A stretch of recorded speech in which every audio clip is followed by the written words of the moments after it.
नमस्कार. सुवर्ण मेजवानी व्लॉग्समध्ये आपले स्वागत आहे. आज आपण घरीच बेस बनवून अगदी मार्केटसारखी आईस्क्रीम कशी बनवायची, त्याही मी इथे 3 आईस्क्रीम बनवल्या आहेत. तर अगदी सोपी रेसिपी आहे. तर फुल टू व्हिडिओ बघायला विसरू नका. त्याचबरोबर जर का तुम्हाला व्हिडिओ आवडलाच तर माझ्या व्हिडिओला लाईक, सबस्क्राईब करा आणि बेल आयकॉनला क्लिक करायला विसरू नका. इथे मी गॅसवरती एक कढई चढवून घेतलेली आहे, जो की आपण आईस्क्रीमचा पेस्ट तयार करणार आहोत.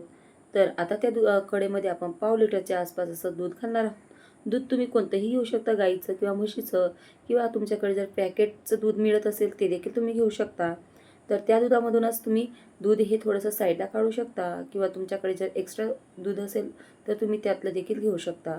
तर 3 ते 4 चमचे आपण दूध हे साईडला काढून घेतलेलं होतं आणि त्यामध्ये 2 टेबलस्पून कॉर्नफ्लॉवर आपण तसं त्याची स्लरी बनवून घेतलेली आहे.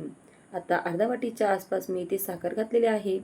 आता आपली साखर व्यवस्थित विरघळून झाल्यानंतर त्यामध्ये आपण जी कॉर्नफ्लॉवरची स्लरी तयार केली होती, ती स्लरी आपण त्यामध्ये थोड्या थोड्या प्रमाणात अशी ओतत जाणार आहोत, किंवा एकसंध प्रमाणात आपण त्यामध्ये ती टाकत जायची, जेणेकरून आपण जे काही आपली ती दुधामध्ये त्या कॉर्नफ्लॉवरच्या अशा गिठोड्या होणार नाही आणि असा प्लेनसारखा आपला हा जो आपला आईस्क्रीमचा बेस आहे तो तयार होईल.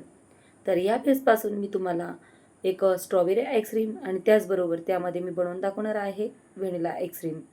इथे आपला व्हॅनिला आईस्क्रीमचा बेस हा तयार झालेला आहे.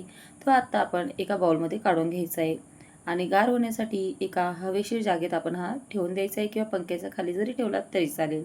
तर आता आपण तो बाउल एका साईडला ठेवून दिलेला आहे. तर आता सेम प्रोसेस आपण फॉलो करणार आहोत. म्हणजेच आता आपण कस्टर्ड आईस्क्रीमसाठी इथे आपण कॉर्नफ्लॉवरचा वापर न करता यामध्ये आपण कस्टर्ड पावडरचा वापर करणार आहोत. तर इथे मी व्हॅनिला कस्टर्ड पावडर, म्हणजेच आपला जो काही कस्टर्ड पावडर असतो रेग्युलर आपण यूज करतो, तो मी इथे वापरत आहे. माझ्याकडे दूध शिल्लक नसल्या कारणाने मी त्यामध्ये पाण्याचा वापर केलेला आहे. तुमच्याकडे जर दूध असेल तर तुम्ही आवर्जून दुधाचाच वापर करायचा आहे. तर इथे आपलं जे काही कस्टर्ड पावडर आहे ते आपण पाणी वगैरे टाकून व्यवस्थित अशी स्लरी बनवून घेतलेली आहे. तर आत्ता आपण जे काही दूध आहे त्याला व्यवस्थित अशी उकळी आलेली आहे. तर एकसंधपणाने आपण त्याला असं ढवळत राहायचे. व्यवस्थित असं जसं आपला पहिला बेस आपण तयार केलेला आहे तसंच आपण हा बेस देखील असा तयार करून घ्यायचा आहे. इथे मी ट्रोपोलाइटची व्हिपिंग क्रीम घेतलेली आहे. तुमच्याकडे जर दुसरी कोणती डेल्टा वगैरे दुसरी कोणती क्रीम असेल रिच वगैरेची, ती देखील तुम्ही यूज करू शकता. तर इथे मी 1.5 कप व्हिपिंग क्रीम घेतलेला आहे. तुम्ही 1 कपच्या प्रमाणात तुम्ही ही व्हिपिंग क्रीम घेऊ शकता आणि त्यामध्ये तुम्ही ही व्हॅनिला आईस्क्रीम ही बनवू शकता. इथे मी हँड बीटरच्या सहाय्याने क्रीम ही फेटून घेत आहे. तुमच्याकडे जर का हँड बीटर नसेल, म्हणजे हँड मिक्सर नसेल, तर तुम्ही जी काही आपली व्हिस्क असते त्याच्याने देखील तुम्ही ही क्रीम अशी फेटू शकता.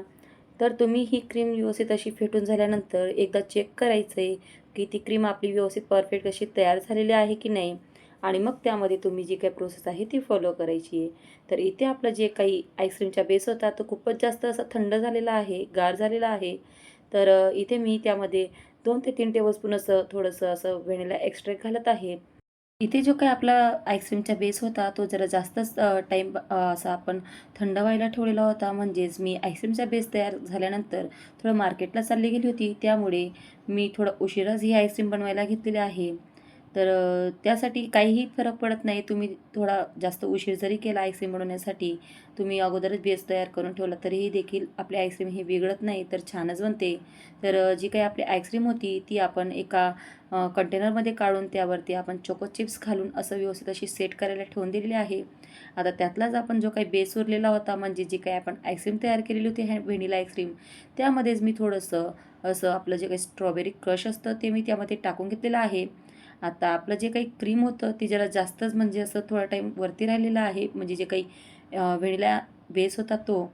तर एका कढईमध्ये मी गार पाणी टाकून झाल्यानंतर त्यावरती मी ती बाऊल घेतलेला आहे आणि त्या बाऊलमध्ये परत मी ती आईस्क्रीम अशी फेटून घेतलेली आहे.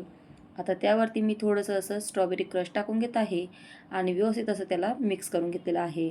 आता व्यवस्थित कंटेनरमध्ये भरून झाल्यानंतर त्याला आपण फ्रीजमध्ये सेट व्हायला ठेवलेलं आहे. तर आता आपण बनवत आहोत दुसरा बेस, म्हणजेच दुसरी आईस्क्रीम, म्हणजेच कस्टर्ड आईस्क्रीम. तर त्यासाठी देखील मी इथे 1.5 कपच्या आसपास असं क्रीम घेतलेलं आहे. तुम्ही जेवढं क्रीम जास्त घ्याल तेवढी तुमची जी आईस्क्रीम आहे ती क्रीमी बनेल, टेक्स्चर देखील छान येईल आणि खायला देखील छान लागेल. तर इथे मी जे काही आपलावाला बेस होता तो जरा जास्तच घट्ट झालेला आहे, कारण यामध्ये थोडंसं दूध देखील कमी पडलेलं होतं म्हणून. आता आपण जो काही कस्टर्ड आईस्क्रीम आहे त्याला देखील आपण हँड मिक्सरच्या सहाय्याने व्यवस्थित असं मिक्स करून घेतलेलं आहे. तुमच्याकडे हँड मिक्स असेल त्याच्याने देखील तुम्ही ही आईस्क्रीम अशी फेटू शकता, पण त्याच्याने देखील व्यवस्थित बरोबर फेटली जाणार नाही. तर जर का कोणाकडे दुसरीकडे असेल अवेलेबल तर तुम्ही त्यांच्याकडून तात्पुरता हे हँड मिक्सर मागवून तुम्ही आईस्क्रीम बनवू शकता. तर बघू शकता आपण किती सुंदर अशी आपली ही आईस्क्रीम इथे बनून तयार झालेली आहे. व्हॅनिला कस्टर्ड आईस्क्रीम त्यावरती आपण टुटी फ्रुटी देखील टाकून घेतलेली आहे आणि रात्रभर आपण ती फ्रीजमध्ये ठेवलेली होती सेट व्हायला. तर पहिली आईस्क्रीम जी आहे आपली ती आपण इथे त्या बघून घेत आहोत. व्हॅनिला आईस्क्रीम रात्रभर फ्रीझरमधून काढून झाल्यानंतर कशी दिसते म्हणून. तर अगदी सुंदर असा टेक्स्चर आलेला आहे. खूपच छान क्रीमी अशी आपली ही आईस्क्रीम इथे बनून तयार झालेली आहे. बघू शकता अतिशय सुंदर अशी क्रीमी आपली ही आईस्क्रीम इथे बनून तयार झालेली आहे. आता एका सर्विंग बाउलमध्ये आपण ही आईस्क्रीम अशी काढून घेणार आहोत. अगदी बाहेर मिळते तशीच आपली ही आईस्क्रीम इथे बनवलेली आहे आपण. तर तुम्हाला ही रेसिपी जर आवडली किंवा तुमच्या घरात जर का खूपच मेंबर्स असतील तर नक्की ही रेसिपी तुम्ही घरी ट्राय करून बघा. कारण आपण दरवेळेस बाहेरून आईस्क्रीम आणणं हे काही आपल्याला परवडत नाही. तेवढ्याच खर्चात आपली ही आईस्क्रीम घरच्या घरी आपण तयार करू शकतो आणि तेही दुप्पट तिप्पट प्रमाणात. आता ह्या आईस्क्रीमला तुम्ही गार्निश करू शकता चॉकलेट सिरपने किंवा चॉकलेट चिप्सने. तर इथे मी चॉकलेट सिरपच घेतलेला आहे. त्याने मी ही आईस्क्रीम अशी व्यवस्थित अशी सजवून घेत आहे. अतिशय सुंदर अशी मार्केटमध्ये मिळते तशीच आपण आईस्क्रीम ही व्हॅनिला आईस्क्रीम घरी तयार केलेली आहे. जर का तुम्हाला हा माझा व्हिडिओ आवडत असेल तर नक्की माझ्या यूट्यूब चॅनलला सबस्क्राईब करा, शेअर करा, बेल आयकॉनला देखील क्लिक करा. तर आता आपण दुसरी आईस्क्रीम बघणार आहोत, कस्टर्ड आईस्क्रीम. देखील अतिशय सुंदर प्रमाणात अशी सेट झालेली आहे. तर ही जी आपली आईस्क्रीम आहे ती देखील असं टेक्स्चरला खूपच सुंदर वाटते. तर तुम्ही ही देखील आईस्क्रीम घरी ट्राय करू शकता. अगदी सोपी आहे. बघू शकता त्याचं टेक्स्चर किती सुंदर असं आलेलं आहे, जशी बाहेर मिळते तशीच.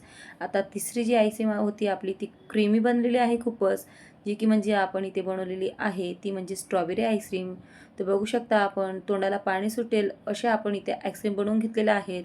तर अशाच नवीन नवीन रेसिपीजसाठी नक्कीच सुवर्ण मेजवानी व्लॉग्सला सबस्क्राईब करा.